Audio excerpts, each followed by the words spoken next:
Я еще, понимаешь, больше работаю, брат, больше работаю, чем просто вот был свободным и что-то вот делал. Я еще больше работаю сейчас, потому что я вот тружусь на дядю, я не хочу вот трудиться на дядю. Я считаю, что человек должен быть свободным и топить во славу великой свободы. И, ну, и это временно, но я хочу чем поскорее, понимаешь, выбраться с этой вот рабского клейма, понимаешь, просто надеваешь на шею рабское клеймо и идешь.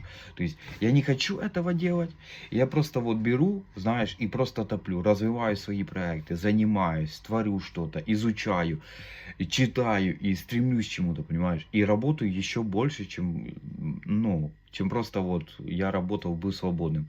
И еще одно, я когда вот и шел на работу, я думал, что я потеряю какой-то вот цинус, понимаешь, вот какую-то энергию, но я только приобретаю. Мы только растем, мои дорогие друзья, так что давай, брат, работаем во славу великой свободы.